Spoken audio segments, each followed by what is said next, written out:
My siblings, do you understand our assignment? Are we going to go full throttle through November 5th? Are we going to shatter every record for voter turnout? And are we going to elect Kamala Harris as the next president of the United States? So, let me introduce one of our own members, Brittany Shaffer, you do that, who's going to introduce the vice president.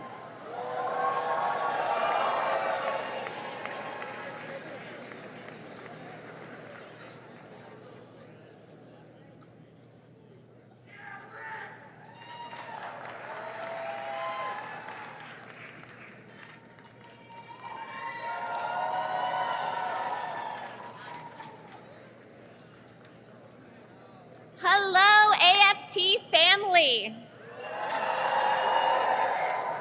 My name is Brittany Shaffer. I'm a proud member of the Pittsburgh Federation of Teachers, Local 400. Now, I've only had 3 pinch me, I don't believe this is real moments in my life. One, when I was hired as a special education teacher in the Pittsburgh Public Schools, which has been my dream since I was a 3rd grader in the Pittsburgh Public Schools. 2, when my sweet, loving husband proposed on Christmas morning.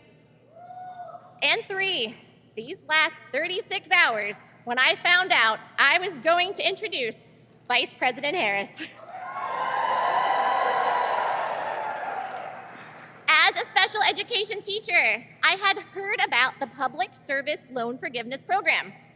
Unfortunately, what I had heard was that during the last administration, most people who applied for it didn't get it. The Biden-Harris administration fixed PSLF and made the process easy. So I applied and later had my student loans forgiven. This is a huge weight off my shoulders, and now I help my fellow teachers get the debt forgiveness they deserve. Vice President Harris fights for us. And as president, she will fight for a better life for all Americans. And now it is my honor to introduce the first woman to be elected Vice President of the United States, Kamala Harris.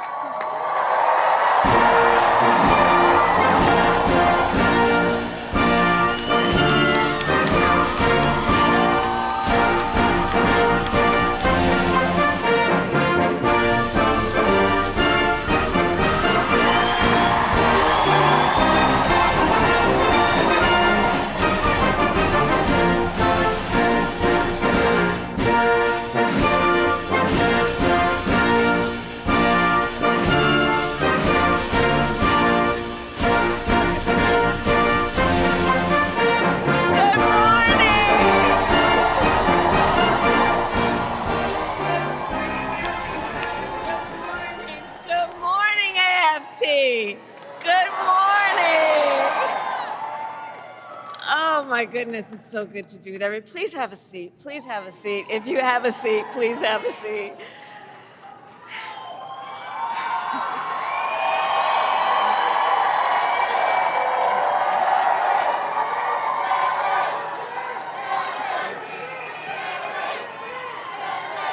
It is good to be in the House of Labor.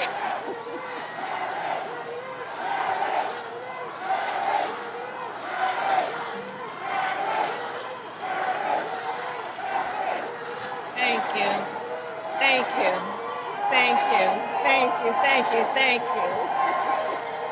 My goodness. Thank you, everybody. Thank you.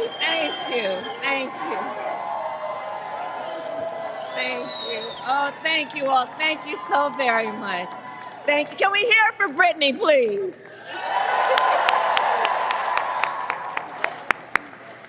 Oh, thank thank you. It's so wonderful to be back with everyone here. Thank you. That means so much more than I can say.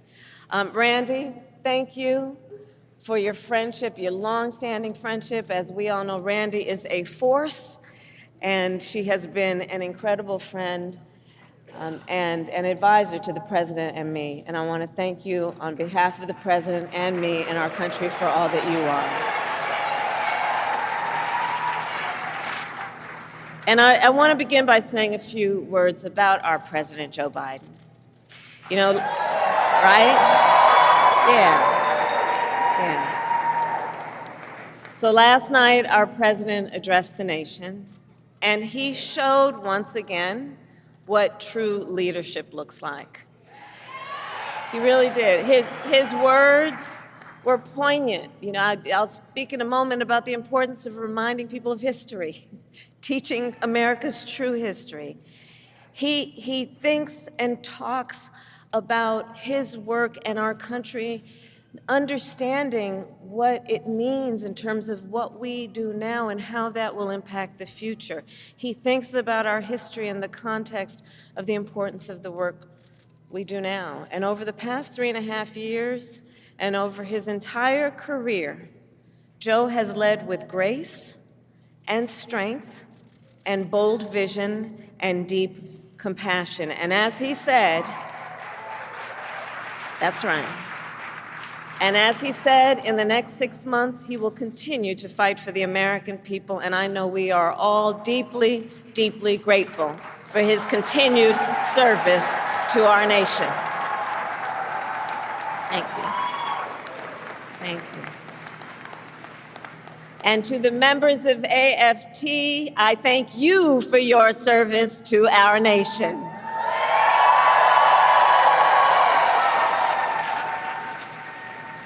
From the public service workers and higher education faculty to the school bus drivers and the custodians, to the school nurses and our teachers, you all do God's work educating our children, the whole ecosystem of who are AFT members. It is you who have taken on the most noble of work, which is to concern yourself with the well-being of the children of America. And I thank you for that. I thank you for that. And I thank you also for your support over the years and for being the first union to endorse me this week.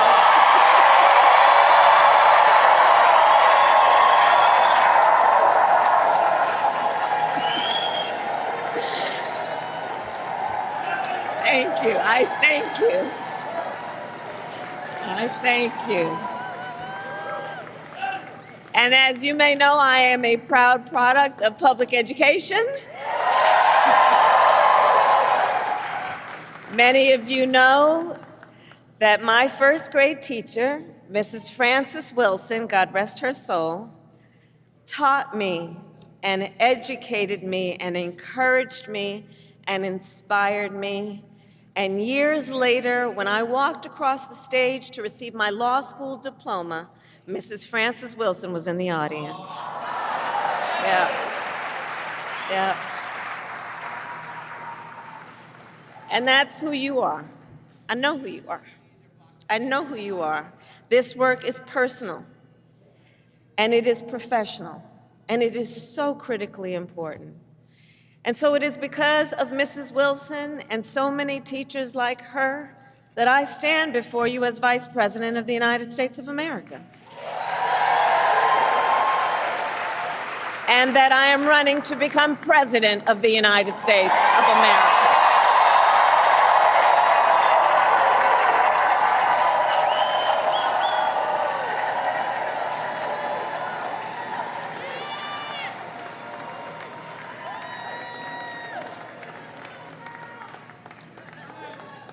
And what I know firsthand is that our teachers and all those who are here, all the members of AFT, I know that by nature, you are visionaries.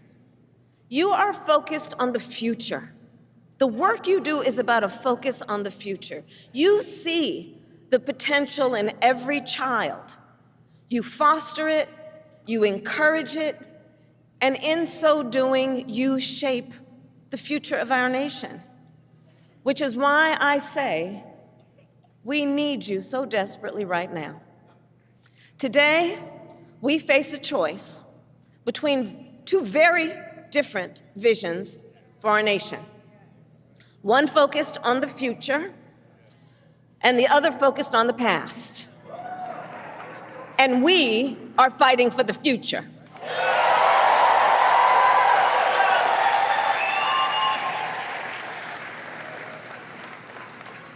And in our vision of the future, we see a place where every person has the opportunity not just to get by, but to get ahead. A future where no child has to grow up in poverty, where every senior can retire with dignity, and where every worker has the freedom to join a union.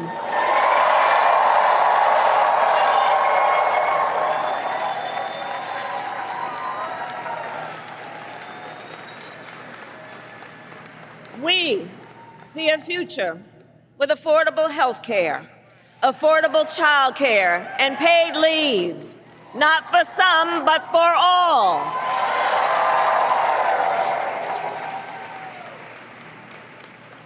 We see a future where every student has the support and the resources they need to thrive, and a future where no teacher has to struggle with the burden of student loan debt.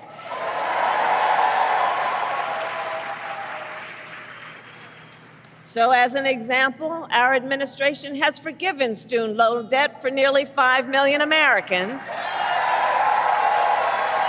and twice as much for our public servants, including our teachers.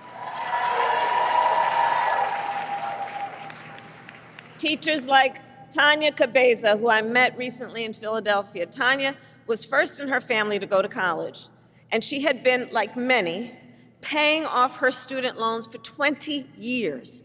And she told me, she was like, look, I at many times wondered, would I have to leave this profession I love to just be able to pay my bills?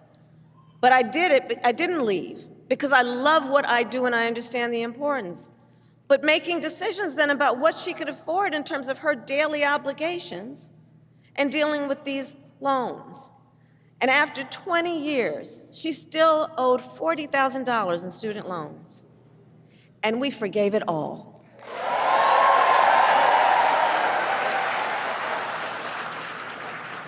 When she learned, she told me, she said, when she learned that her loans had been forgiven, she said, well, me and my children knew our lives had changed, and we were just dancing. So there we go.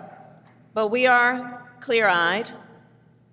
As we work to build a brighter future and to move our nation forward, there are those who are really trying to take us backward. And you, I'm sure, have seen their agenda, Project 2025. Randy, can you believe they put that thing in writing? 900 pages in writing. So Project 2025 is a plan to return America to a dark past. Donald Trump and his extreme allies want to take our nation back to failed trickle-down economic policies, back to union busting, back to tax breaks for billionaires. Donald Trump and his allies want to cut Medicare and Social Security, to stop student loan forgiveness for teachers and other public servants.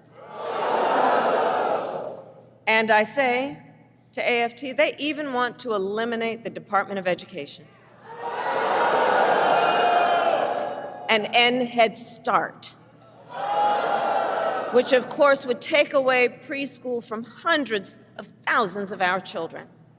He intends to give tax breaks to billionaires and big corporations and make working families foot the bill. And he intends to end the Affordable Care Act.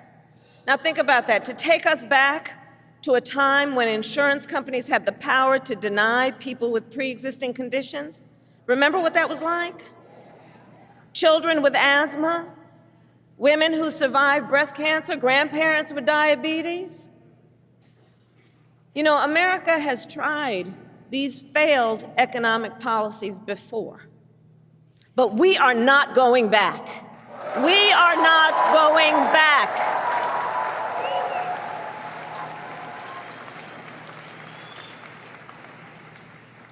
No, we will move forward.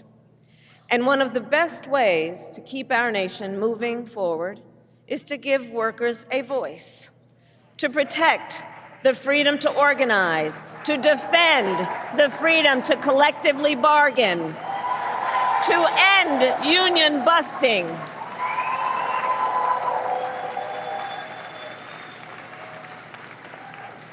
As head of the White House Labor Task Force, I have led our work to eliminate barriers to organizing in both public and private sectors, including for teachers. But there is more that we must do. President Joe Biden and I promised to sign the PRO Act into law, and I promise you I will keep that promise.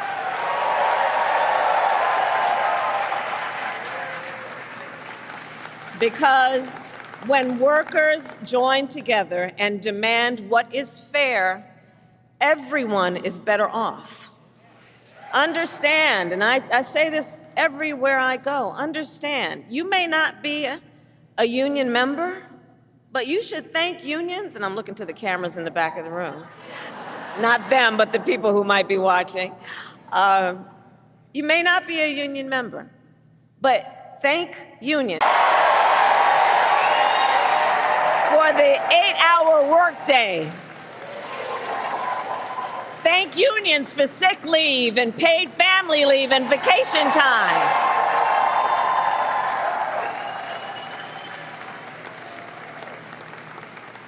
Because the fact is, unions helped build America's middle class. And when unions are strong, America is strong.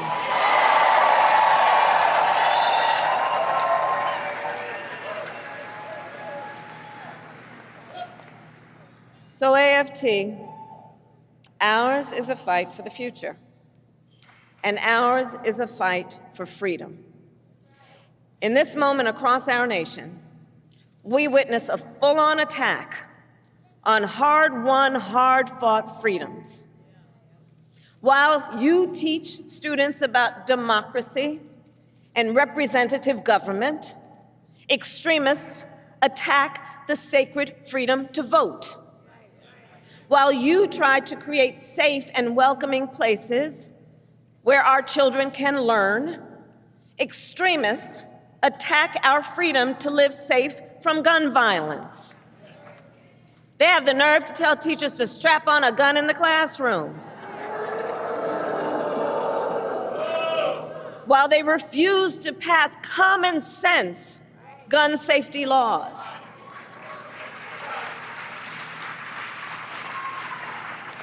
And while you teach students about our nation's past, these extremists attack the freedom to learn and acknowledge our nation's true and full history, including book bans. Book bans in this year of our Lord 2024. And on these last two issues, just think about it. So we want to ban assault weapons, and they want to ban books. Can you imagine? All the while, these extremists also attack the freedom to love who you love openly and with pride.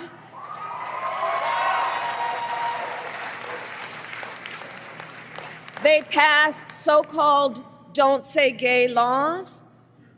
Now I have to tell you, so many of you may know, in 2004, on Valentine's Day weekend, I was one of the first elected officials in the country to perform same-sex marriages.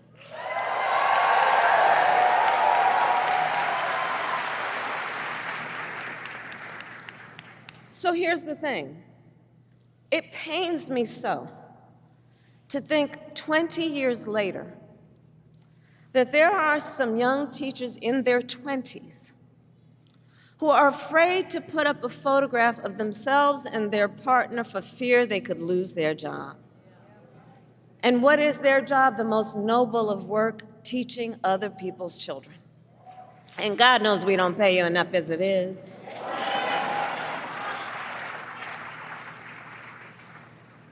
In this moment, we are in a fight for our most fundamental freedoms. And to this room of leaders, I say, bring it on. Bring it on. Bring it on.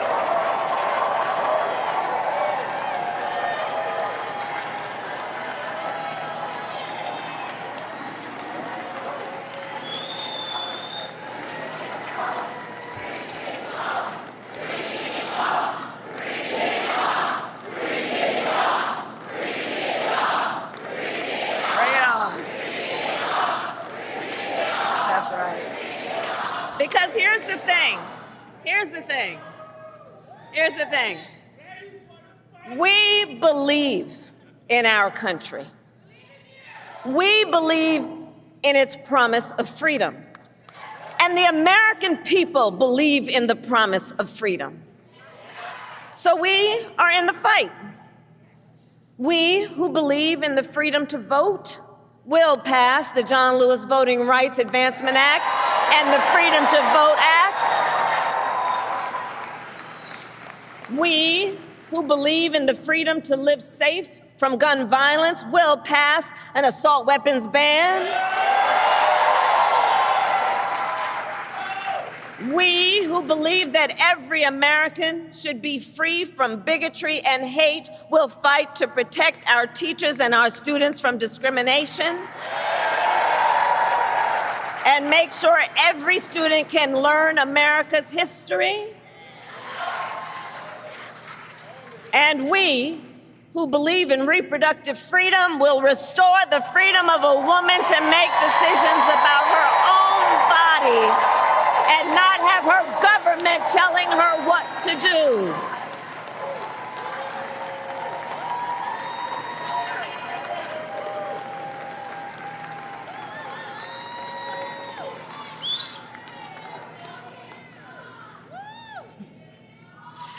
So AFT, that's right, bring it on. So ultimately, in this moment, I know we all know, we each in our country face a question. That question being, what kind of country do we want to live in? A country of freedom, compassion, and rule of law, or a country of chaos, fear, and hate? The beauty of our democracy is that we each have the power to answer that question when we vote. And when we vote, we make our voices heard.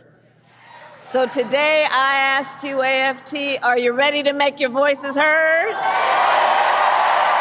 Do we believe in freedom? Do we believe in opportunity? Do we believe in the promise of America? And are we ready to fight for it? And when we fight, we win. God bless you, and God bless the United States of America. God bless you.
I didn't hear anything. Good morning. Oh my goodness. How's everybody doing?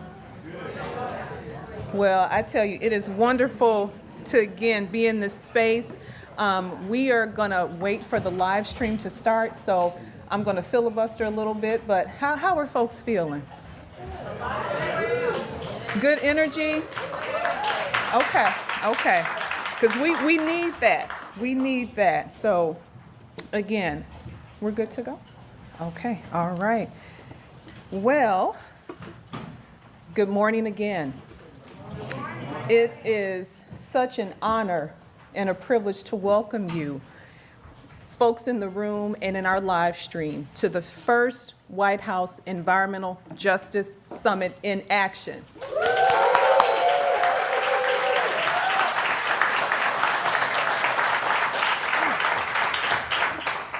My name is Dr. Jalon White Newsome. For those that I call friends, they call me Dr. J. And I have the honor and privilege of serving as the first federal chief environmental justice officer at the White House Council on Environmental Quality.